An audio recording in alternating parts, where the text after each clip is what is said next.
Hi everyone, so today I wanted to show you this box. It's a 5x7 foldover box and I actually made this gift box in a live stream a week or so ago and so this is the tutorial for it, for those of you who prefer tutorials. So yeah, so basically what it is I saw one online. I've seen a few actually online, various different people, and the ones I see they're always square, and I do like a square box, but I thought, well, since people have done the square already, let's go for a 5x7. So it's a bit like a book box in a way, and it actually looks more like a book when done in a 5x7. But basically what happens is I've done it slightly differently to what I think the other ones were like, just because there's a certain bit of the design that annoyed me on one that I made previously that was a book box. So basically you've got your I've done like a little sentiment thing, a topper thing on the top. These holly leaves were actually from Coca Rosa Studio. This was part of they've got like a set of like leaves, which is really nice, foliage. I'll put the discount code up on the screen. And then I've just used some ribbon that I had in my stash. And then when you open it up, like this, there you go, you have space. I'll do it sideways so you can see. There's your actual box part. And then I just added this extra little lid bit in, because then it just means this slots inside, doesn't go outside, it goes inside. Move it down a bit more so you can see it better. It slots in there like that, and then that just means that when it's shut, this does not move around. Because I made a book box a while ago, and this lid just keeps sort of sliding, and it also means the content stays in, so you're not getting anything slipping out. So just that little bit of a lip there, just on the inside there, is just enough. So that was that one. These were the papers I got from the works. These were actually peel-offs that I've had for quite a while and never know what to do with. So I made them up, and I was going to do a little video actually, a little short video for it, and I haven't, but I might do one. But I quite liked them. Looks quite nice. And this was actually the largest size, so what I did was I actually cut these out and just cut the actual petals off individually, and then I've just stuck them in to make it look like it's a bigger flower. So I quite like that, it's quite nice. And then this one here, I've done a shaker topper, and this die, this kind of cracked paving, stained glass window kind of die, again, it's a Coca Rosa Studio die, so this is the die. Really nice, lots of useful things for this, lots of useful uses for this. So yes, that's what I used. Not sure where the Merry Christmas comes from. These were actually papers that I got from, these were craft sensation papers from quite a while ago. And again, same again, undo the thing, the ribbon, and inside you've got your little box. And I've just lined it again, because it kind of finishes it off when you line it. So yeah, so that's the box that we're making today. So let's get into it. Okay, so for this box, you're going to need 3 pieces of base card. So you need one piece that is 7 by 12, one piece that is 7.5 by 9.5, and one piece that's 4 3/8 by 6 3/8. So we're going to go ahead and score these. So on the piece that's 7 by 12, you're just going to score at 5 inches and at 7 inches. Okay, and they're just mounting folds. Just make sure that you burnish them and keep them straight when you fold them. Okay, so you should end up with that. So basically it looks like a book cover, essentially. And the other thing I would say is don't go too heavy on your base card. I think this one is about a 250 or 230. Something around there. I would definitely not go very thick. I did go quite thick on one of mine, and it ended up really quite chunky. So yeah, I would go for nothing more than a 250.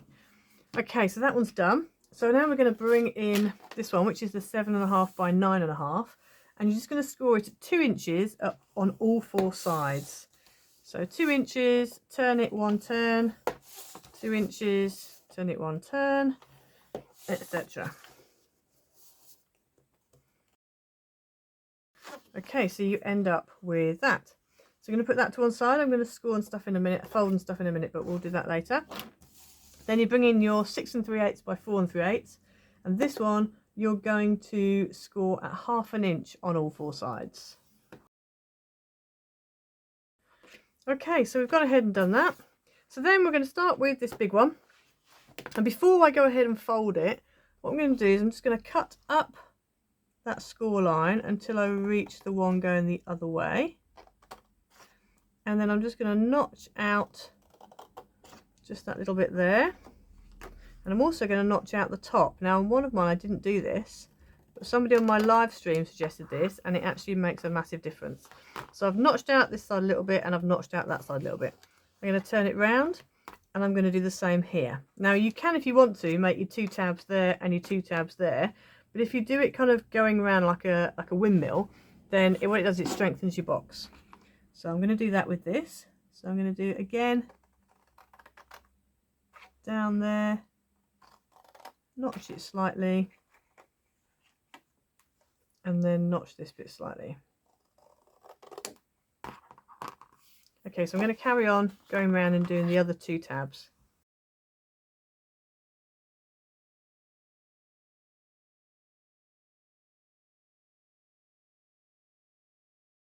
Okay, so you end up with that. So now we're going to go ahead and we're going to mountain fold all of our fold lines.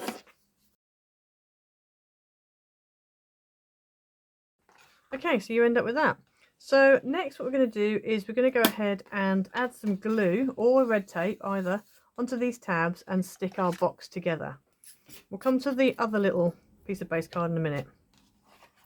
So I'm just going to add some glue onto this tab.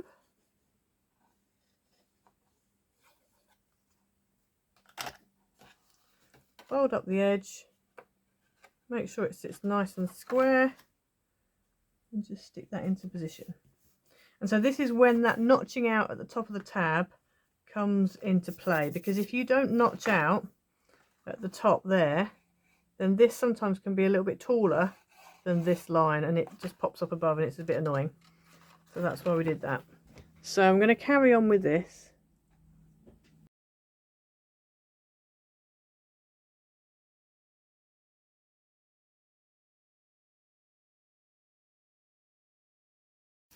So you should end up with a box like that, and it's just got tabs on all 4 sides. Okay, so that's your base done. So if we bring in the other piece, this is actually like the inner lid, as it were. And we're going to do the same again, but just on a smaller scale. So we're just going to go around and just change scissors.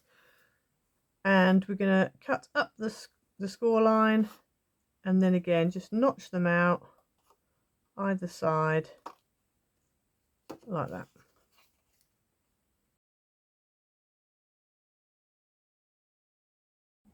Okay, so you should end up with this. So now we're going to go ahead and fold all of our score lines.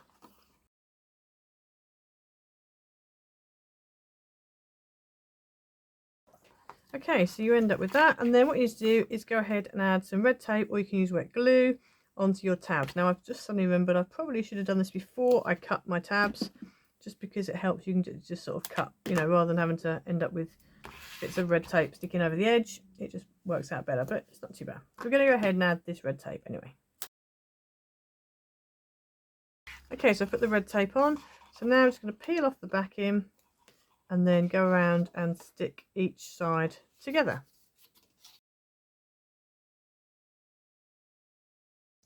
Okay, so there's the little top bit of our box. Now, if you put the 2 together, you should hopefully find that one fits nicely inside the other, and you have got a bit of a gap, which is fine. You need a bit of room in between them. Okay, so we're going to put those 2 to one side, and then bring our main piece back in, like our wrap around. And we want to go ahead and decorate this. So in order to decorate it, you're going to need a few pieces. Right, you're going to need 3 pieces of mat card that is 4 3/4 by 6 3/4, and 4 pattern pieces, so not 4, 3 pattern pieces that are 4.5 by 6.5. And so these are going to go on the front here, on the inside and the inside. Okay, so both inside panels and the top. I don't bother with the bottom, just on the top. So I'm going to go ahead and stick those down.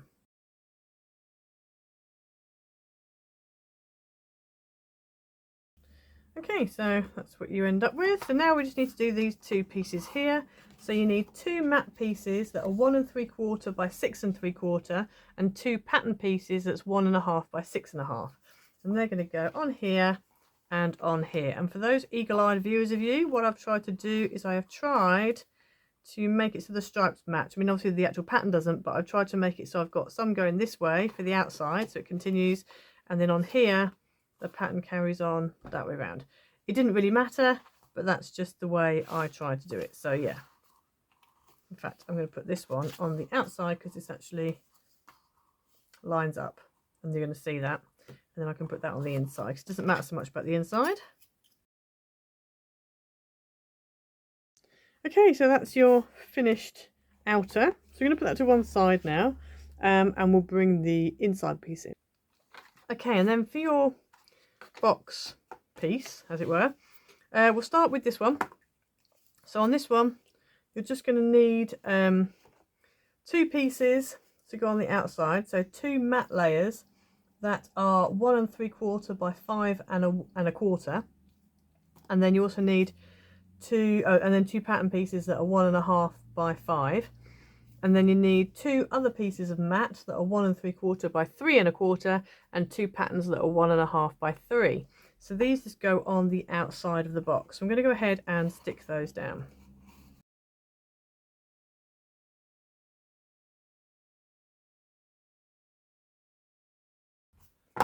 Okay, so there's your finished outer done. So then just for the inside, you don't have to decorate the inside if you don't want to, but I just decided that I did want to. You're going to need, and also for the inside of this piece, you're going to need 2 pieces, and these are 3 1/4 by 5 1/4, and they just go in there and in there. And then you also need, for the sides, you need 2 pieces that are 1 3/4 by 5 1/4, and 2 pieces that are 1 3/4 by 3 1/4, and they're just going to go in there, there, and there, and there. So I'm going to go ahead and stick those down.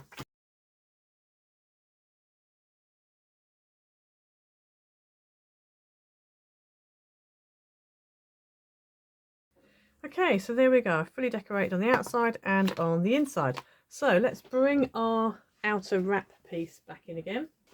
So here's the outer wrap piece. Now what I would suggest you do is doing the top bit first and then the other side. Doesn't really matter too much. On the live stream I forgot and did the base first, but it doesn't really matter. So we're going to go ahead and add some glue onto the back of here. If you want to do little strips just for that inner piece, you could, for this piece here, but I just thought it's so tiny, and also I don't want it to get in the way of the box base when you go to shut it.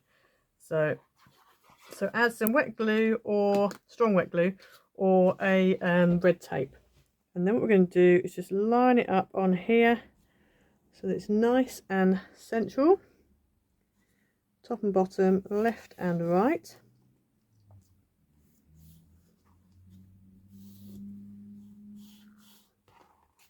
And then we're going to turn this round, and then you can either do the same on this side, so you can either line it up nice and central, or what you can do is turn this round. In fact, I'll do it sideways like this. Take this, turn it upside down and place it on top where it needs to be.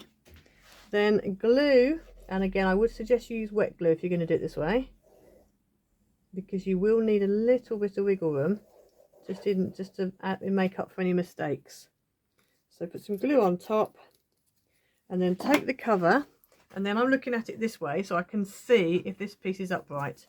So bring this over, and as soon as it's upright, stick it down, and then just lift it off and just make sure it's definitely straight, because that was just slightly wonky. Make sure it's definitely straight, maybe bring it down a little bit, make sure it's central, etc. Get it in the right place, and then yeah, then that's stuck in then. So I would say about there, and then we can just double check it, make sure it does still line up. Yes, it does. Yeah, fine. Yeah, nice. So the side, as you can see, you want this and this to be parallel with each other. But yeah, so that's that. Right, so then what we're going to do is we now need to add our ribbon before we start putting toppers and whatever on. So in order to do this, I would advise that you use a screw hole punch. You can use a normal like hole punchy type, you know, something you put holes in belts with, but you kind of need to do that before you stick your base and your lid on, because otherwise you can't get into this position here. So I'm just going to use a screw hole punch, and I'm also going to use a cutting mat. Okay, here we go. So what I'm going to do, now you won't be able to see this very well, I don't think. I'm going to take my ruler and I'm going to line this up along this edge, and I'm putting it so that my mark is literally going to be as close to this edge as I can kind of get it. I mean, I'm not going to do it right up against it, but it's kind of halfway, to be honest, on that depth. So I'm going to put my ruler on. 3.5 is halfway, so it's right on that little dotty line. So halfway is on this dotty line here. So that's where I want to do my punch. So I'm going to get my hole punch, put it where I need it, and then give it a good go with the punch. And it goes straight through, nice and clean. That's what I like about this. You can really go through some thick pieces with this. Then we're going to turn it round and do the same on this side. So it should be on that dotty line again, and it is. Fantastic, so I don't even have to mark it. So on the dotty line again. Oh, and one more time. There we go. Nope, still not quite through. Okay, let's try again. There we go. That did it. Okay, so there's my 2 holes. And then you need to find yourself some ribbon. I've used this, and I've got 36 inches of it, which I work out is about right. It depends on how wide your ribbon is. So if it's wider, you might want a little bit more ribbon. If it's thinner, you might want a little bit less. But I always allow for about 12 inches for the actual bow tying, and then whatever you want around the box. So we're going to shut this up like that, and then I'm just going to go ahead and thread this through here, and then take it around the back and thread it through here.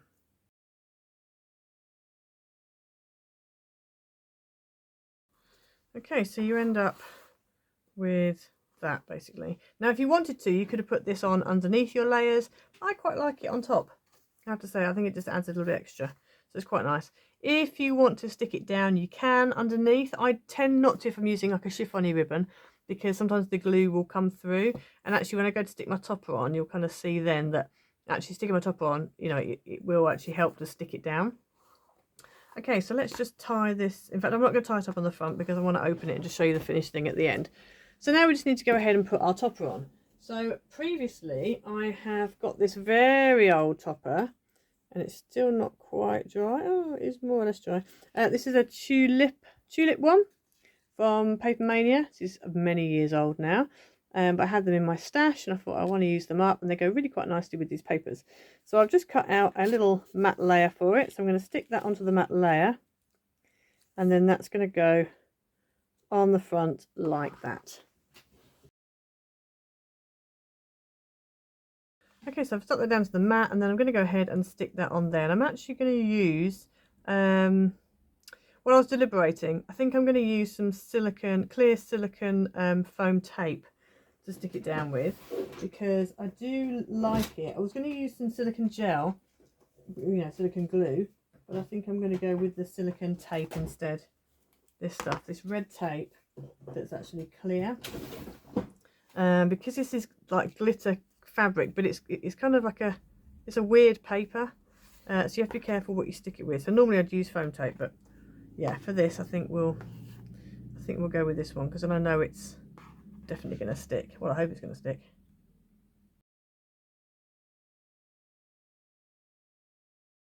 Okay, you're probably wondering why I've left a channel down the middle. That's for the ribbon. I just feel like it's not that bulky, but it is a little bit bulky, and I think if I add a line of this tape on it, it might just make this bulge a little bit, and I don't want to do that because this isn't very thick. It's not like it's made of card. But I'm going to go ahead and stick this down. And then I've also just got a little greeting that also came in with it, and I'm just going to put that on the side like that. I think I want it a jaunty angle like that. So I'm going to go ahead and add that on too.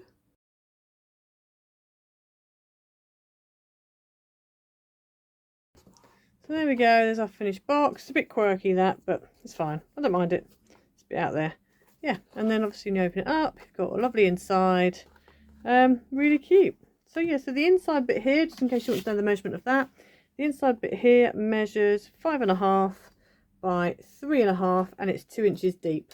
Obviously, if you had a specific thing you wanted to fit in there, you could easily, you know, just adjust your measurements. So basically the way I worked all this out, because I worked all these measurements out myself, is I knew that I wanted my outer to be 5 by 7, and then the inner I just went just a little bit smaller. So what I would do is, if you're starting with the inner, then work out what your footprint needs to be, add whatever the height of them needs to be. So if it needs to be 2 inches, add 2 inches. Maybe it needs to be 1.5 inches, add 1.5 inches. Yeah, and then that will give you the size of your base piece. And then just with the lid, whatever your footprint is, add 1/2 inch onto all 4 sides, and that will give you the size of that. And then just work out your wraparound accordingly. But yeah, so that's that. Okay, so there you have it. So there's your different types of box, and obviously you can include, like I said, the shaker element on it, or you could just have like a little, you know, bow or whatever, or just a topper, whatever you want to do. You really can do whatever you want to do, and you can change the sizes up as well. I will be doing another size of this, I think. I think I might do a square one next, and change it up a little bit. But yes, I hope you enjoyed it. Please like, subscribe, leave a comment down below. Don't forget to hit the notification bell so you never miss a video, and I will see you again next time. Bye!